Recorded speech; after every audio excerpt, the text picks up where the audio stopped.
Patrocínio Apvida, saúde pra valer. Apoio Governo do Estado do Ceará. Novas ideias, novas conquistas. Começa agora o Cenário Trends. Eu sou Luiz Roberto de Oliveira, sou professor universitário e fui convidado para moderar o tema dessa semana.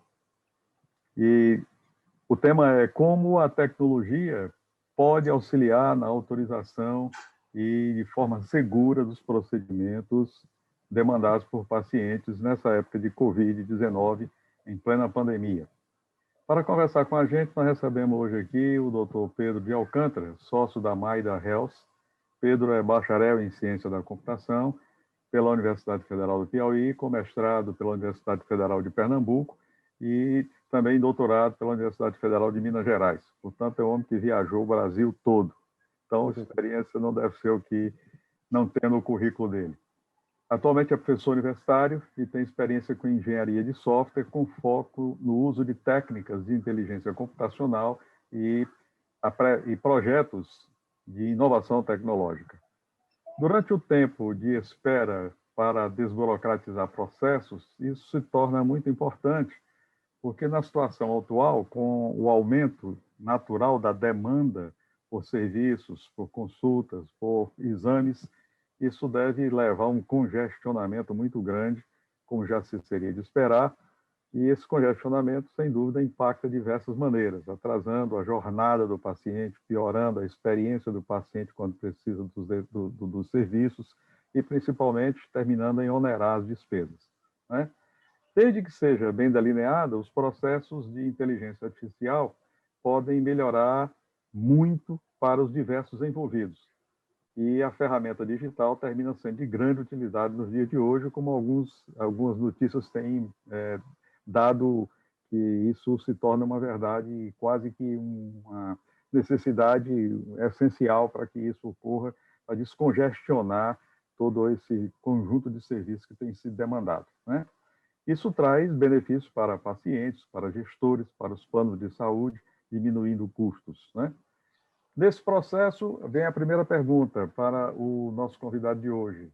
A tecnologia utilizada, como é que ela funciona na prática, Pedro? De uma forma bem simples, para que nós, leigos, possamos entender esses processos de inteligência artificial e de outros recursos digitais que podem ser utilizados para melhorar a experiência do paciente, para melhorar todo o serviço de administração, beneficiando o trabalho de gestores, e, no final das contas, também reduzindo custos. Por favor. Ok. Primeiramente, gostaria de agradecer o convite de estar aqui debatendo sobre esse tema que tem tudo a ver com o momento que nós estamos vivendo, né?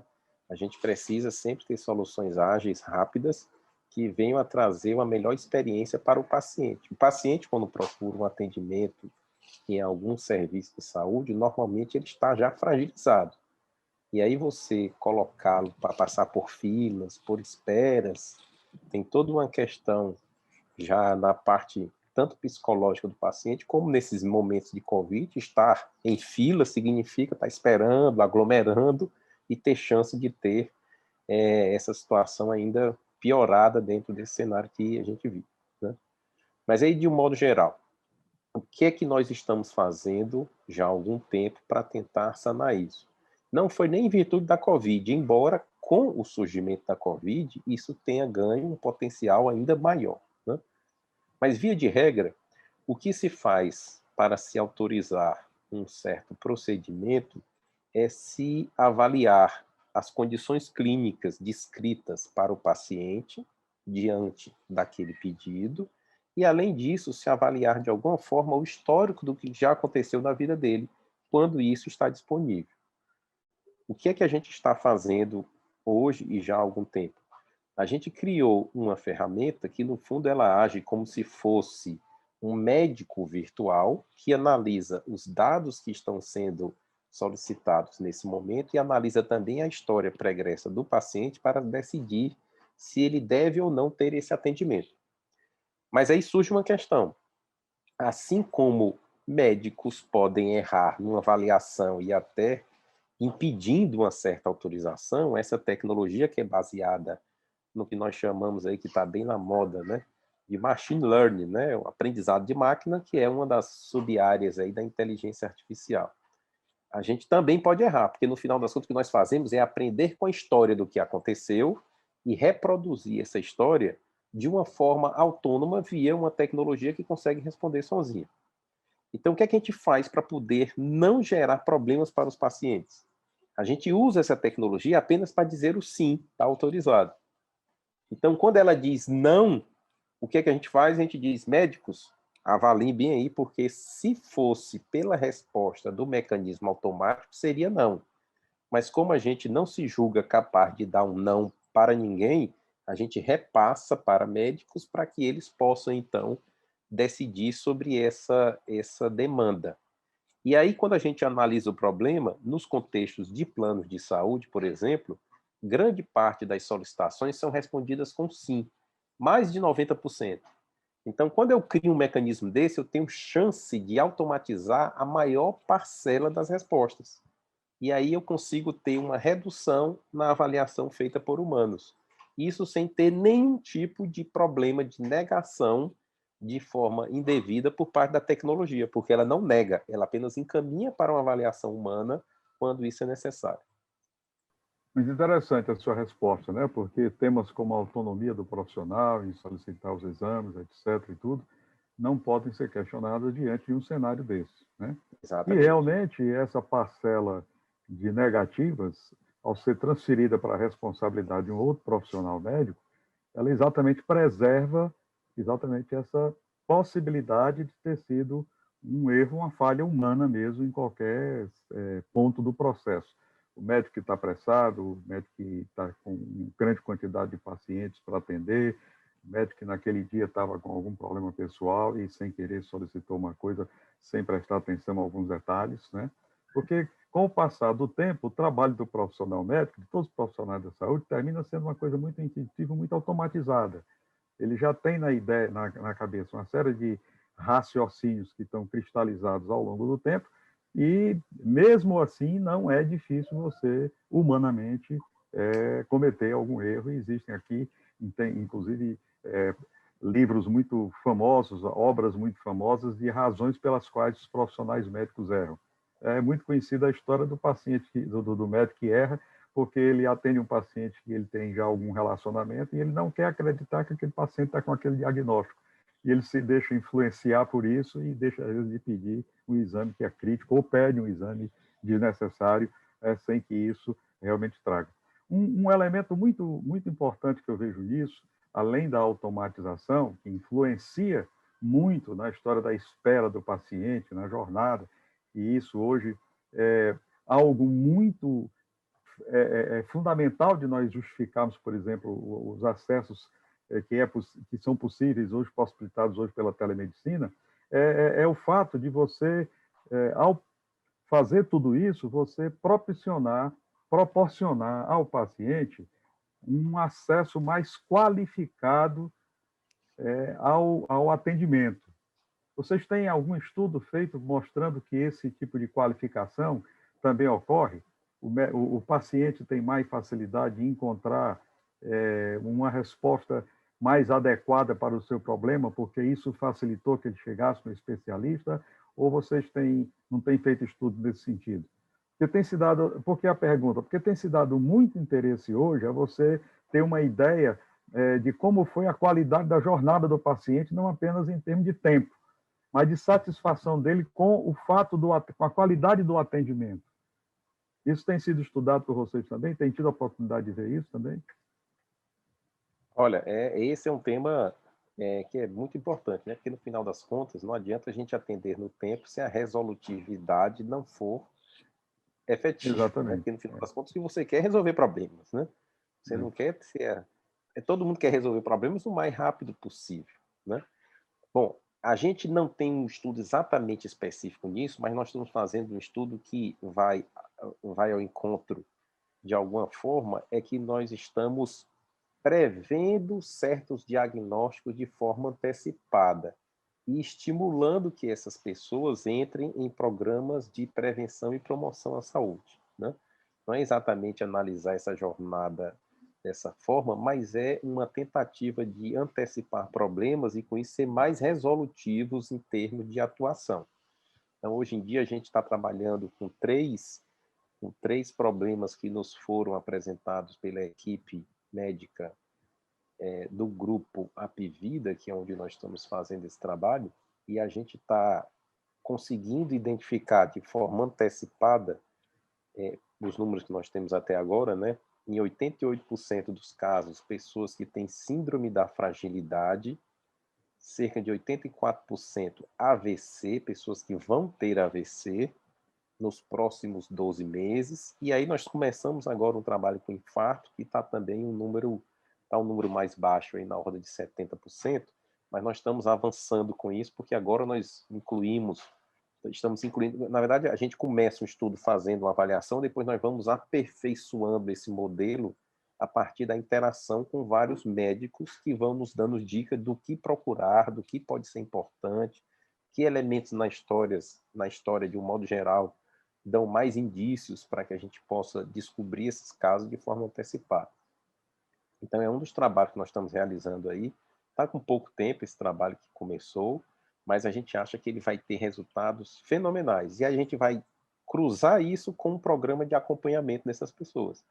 Então, vai ter, por um lado, um mecanismo identificando pessoas que precisam de um certo tipo de acompanhamento, e do outro, um programa que acompanha e fica estimulando a pessoa, muito baseado em interações via mensagens para o celular, né? Que hoje em dia todo mundo vive com celular, né? Tem até aquele livro do Nicoleles que diz que é a extensão de carbono silício do corpo humano e que os mais jovens já detectaram como sendo uma parte do corpo, né? A gente que já está mais algum tempo aí na vida, a gente ainda tem uma certa dependência, mas não tanto como um jovem, né? Um jovem de menos de 15 anos, perdeu o celular, perdeu um pedaço aí do corpo, né? Então, assim, a nossa ideia é fazer interações com ele, perguntando: você já tomou remédio? Você já fez sua atividade física hoje? Você já fez isso?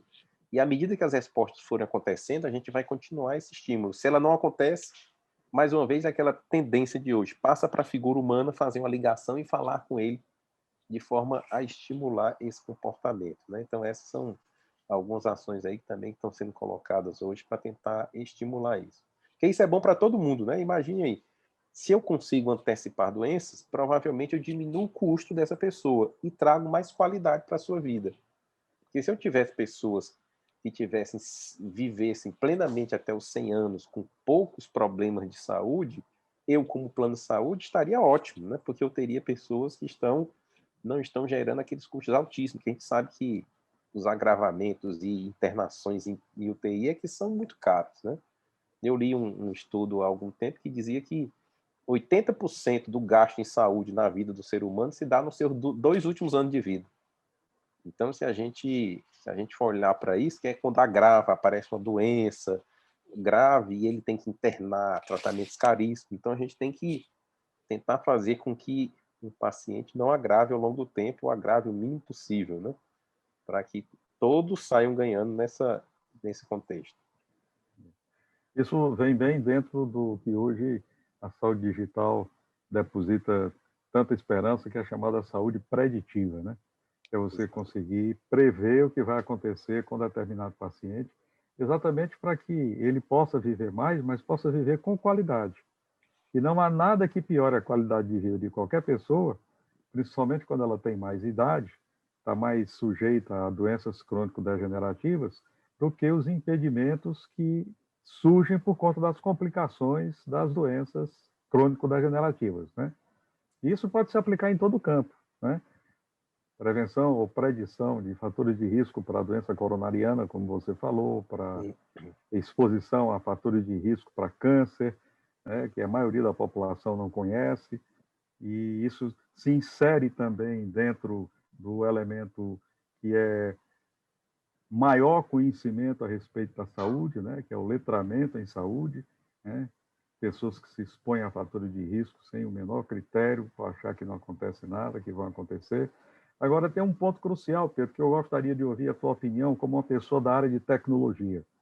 Nós todos na área da saúde estamos hoje olhando que por trabalharmos com dados de pacientes e muitas vezes com dados sensíveis, nós temos aí a eminência de entrada em vigor das punições da LGPD.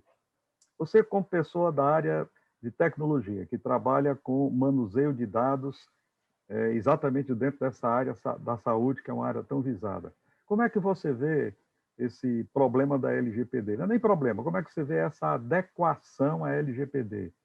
Principalmente porque, na maioria dos casos, o que a gente percebe é que os profissionais de saúde ainda não se perceberam muito bem os riscos que eles estão correndo com a LGPD. A gente constantemente está vendo gente aí mandando informações sensíveis através de mecanismos que não são muito adequados, e, quer dizer, isso mais cedo ou mais tarde, isso vai trazer problema, porque você não pode estar passando aí por WhatsApp, por qualquer um desses. Você tem o WhatsApp aqui, que é o mais comum, né? Mas ninguém pode estar passando isso. E as pessoas precisam conscientizar disso, né? Como é que você vê isso? No seu contato, você tem contato com profissionais de saúde, você precisa que eles lhe digam o que é importante você valorizar dentro do processo que você aplica as regras, os algoritmos do machine learning, né? E a respeito da segurança, como é que você vê isso? Ok, é outro tema que é super importante, né?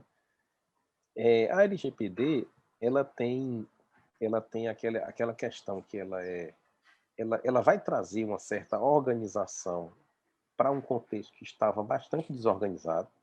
Então, é impressionante, mas você às vezes porque assim, a LGPD ela se aplica a tudo, né? Não é só saúde. Saúde é porque envolve esses dados que são extremamente sensíveis, que a gente tem que ter mais cuidado ainda do que qualquer outra coisa, né? Mas a gente estava indo entrar num prédio, era pedido um monte de documentos e de informações, e depois o próprio porteiro do prédio vendia essas informações para poder se beneficiar Verdadeiro abuso, né? financeiramente disso, né? Então, era um negócio que estava muito desorganizado. O que é que nós vemos nos sistemas de saúde, de um modo geral? Olha, o sistema de saúde eles têm que melhorar para garantir que, primeiro, todo mundo tenha plena ciência de como seus dados vão ser utilizados, e que as pessoas possam, de alguma forma, declinar sobre o uso de certos dados dele. É claro que, em alguns casos, se você declinar do uso dos seus dados, eu não tenho como prestar um serviço para você, né? Eu não posso chegar para um médico, para o meu médico, e dizer: olha, doutor Luiz Roberto, eu quero que você me atenda, mas não quero que você fique sabendo de nada do meu histórico de saúde. Eu disse, então é impossível eu fazer Não uma sei adivinhar ainda, né? Aí tem que ser uma análise preditiva extremamente complexa, sem saber nem o que aconteceu no passado para poder prever o futuro, né? Mas, de uma forma geral, nós temos que deixar claro como as coisas serão utilizadas para que as pessoas possam se manifestar. Via de regra, eu não acredito que alguém vá declinar do uso dos seus dados quando aquilo vai trazer um benefício direto para a pessoa, né? Mas aí o sistema de saúde tem que se preocupar cada vez mais com a proteção, que realmente essa não era uma grande área de investimento. E isso tem que acontecer. Então a gente vê muitas empresas realizando teleconsultas, porque com o advento aí da Covid foi liberada a realização de teleinterconsultas que até então não eram, né? Era permitido só a teleinterconsulta, né? Que era com profissionais dos dois lados. Mas o que nós estamos vendo são pessoas utilizando plataformas completamente inadequadas para se realizar serviço. Como você mesmo disse, o WhatsApp, que é muito utilizado no Brasil, ele é usado para teleconsulta, e não faz sentido isso dentro do ambiente de teleconsulta, porque as coisas ficam lá, registradas, e podem ser acessadas por outras pessoas sem senha, sem nenhum tipo de autenticação. Então, o que nós vemos e que é uma preocupação nossa, nós temos que implementar os protocolos de segurança que são exigidos. Isso vai gerar uma certa demanda, vai gerar um certo custo, mas tem que ser realizado. Você tem que ter, os médicos têm que ter certificados digitais, assinatura digital, para que todos os seus atestados, suas receitas, sejam aceitas e reconhecidas em qualquer parte do Brasil, mesmo não estando fisicamente assinada, né? Mas você tem mecanismo de assinatura hoje que garantem que ela seja autêntica em qualquer lugar do Brasil.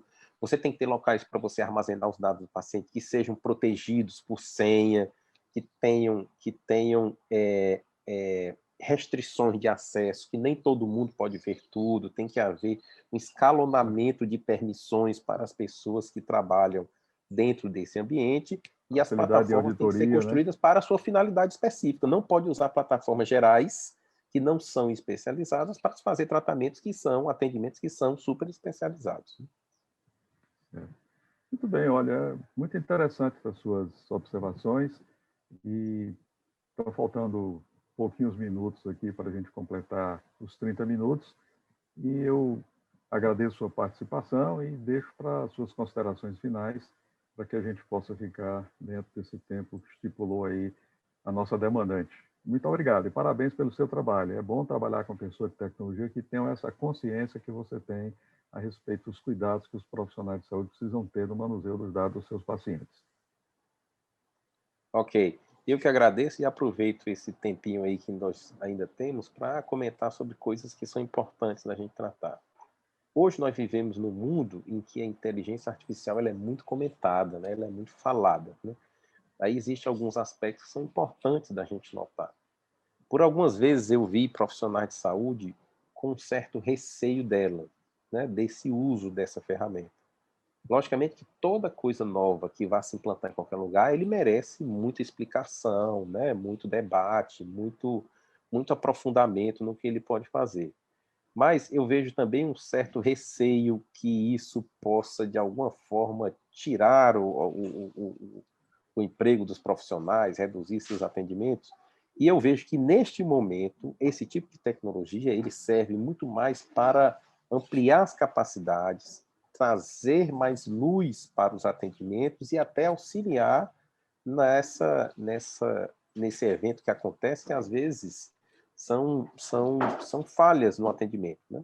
Eu vi que a gente está trabalhando também com apoio no diagnóstico via exames de imagem, e a gente nota que existe, em alguns casos, algumas falhas que acontecem pela rapidez dos atendimentos, pela grande pressão em se fazer as coisas mais rápido, e às vezes o médico ele até analisa correta a imagem, mas ele escreve o laudo diferente, porque copiou e colou, e aí, como ele está muito apressado, então a tecnologia ela vem para ajudar nisso, para tentar dizer, olha, tem uma coisa estranha aqui, olha, eu detectei algo aqui que parece ser diferente do normal, e isso vai dar apoio para a classe médica, porque realmente, diante da demanda crescente dos tempos cada vez mais curtos, né, a gente tem que ter suporte. Então, eu acho que nesse momento a tecnologia ela vai servir como uma segunda opinião para quase tudo. Pode ser que no futuro ela venha até assumir, vamos dizer assim, um papel mais atuante, mas nesse primeiro momento ela vai muito servir como suporte, como apoio e como uma segunda opinião para quase tudo. E isso vai sempre exigir a participação de profissionais, e quanto mais experientes forem os profissionais, melhor será, porque ela pode aprender com eles e ajudar os novatos, que ainda têm pouca experiência, né? Então, um mecanismo como esse em que você tenha essa combinação, porque o mais experiente, às vezes, já não está mais disponível para ficar nesses plantões noturnos, virar noites e noites, mas o que ele faz naquele momento pode servir de ajuda para os novatos que estão entrando nesse mundo, né? Então, esse aqui é o mundo que eu vejo e percebo nesse momento, né? Um mundo em que a tecnologia ela é uma espécie de tolerância a falhas e uma segunda opinião constante para ajudar com que a gente consiga, em cenários de tempo muito curto, conseguir fazer atendimentos com alta qualidade, mesmo quando a gente tem profissionais ainda pouco experientes nessa linha de frente, né? É assim que eu acho que ela vai mudar esse cenário e vai ajudar bastante para que a gente cresça e progrida. Eu tenho essa mesma crença. O que nós precisamos é educar as pessoas para usar bem a tecnologia. Para fechar, um exemplo que eu sempre dou em termos de radiologia. A gente sabe hoje que ferramentas de inteligência artificial, algoritmos potentes, machine learning, conseguem dar diagnósticos com eficiência de acima de 90%, semelhantes a um bom profissional de radiologia experiente, com um detalhe, cerca de 30% a 40% mais rápido. E aí vem a pergunta, poxa, será que a inteligência artificial vai desempregar radiologista? Eu sempre respondo da seguinte forma, olha, eu não acredito que a inteligência artificial vai desempregar radiologista, mas uma coisa eu tenho certeza, no futuro, muito próximo, o radiologista que não quiser aprender a usar essas ferramentas, ele não consegue nem o primeiro emprego. Então, é o contrário, você precisa aprender a trabalhar com tecnologia, mesmo sendo da área da saúde. Isso tem que começar lá no começo. lá no início do curso de medicina, de enfermagem, já precisa começar a mostrar para esses alunos o que é inteligência artificial, o que são algoritmos, corrigir as falhas de letramento, que são enormes, né? Para que ele possa chegar no ciclo superior, no ciclo profissionalizante do curso, já dotado desse instrumental que hoje é indispensável para ser um bom profissional. Bom, nós estamos faltando 2 minutos, mas eu acho que a nossa anfitriã vai desculpar a gente não fechar nos 30, vamos fechar aqui nos 29, e agradeço bastante. Um detalhe, eu baixei o livrinho, fui lá no endereço da sua firma e baixei aquele e-book, tá certo? Já comecei a ler, achei muito interessante, e eu vou divulgar aquele e-book entre os alunos e os participantes da Liga de Saúde Digital que eu coordeno lá na Faculdade de Medicina. Viu? Muito obrigado, e uma boa semana de trabalho para você e para a nossa anfitriã. Um abraço, hein? Ok, eu agradeço e fico lisonjeado aí pelo uso e pelo acesso lá ao nosso site e divulgação sobre essas coisas importantes que nós estamos fazendo e precisamos fazer cada vez mais, especialmente em contato com grandes profissionais, que isso tende só a melhorar o fruto de todo e qualquer trabalho de automação. Esse diálogo realmente é importante, muito importante. Para ajudar quem mais precisa, a Prefeitura lançou o pacote de ações sociais Fortaleza por Todos. Para Jean, criou um novo auxílio emergencial. Para Ana Paula, a Prefeitura dobrou o valor do cartão Missão Infância. Para Luiz, o kit alimentação escolar reforçado. Para Fabiana, uma cesta básica todo mês. São milhares de famílias beneficiadas com essas ações. A Prefeitura segue ajudando cada um e trabalhando por todos. Prefeitura de Fortaleza.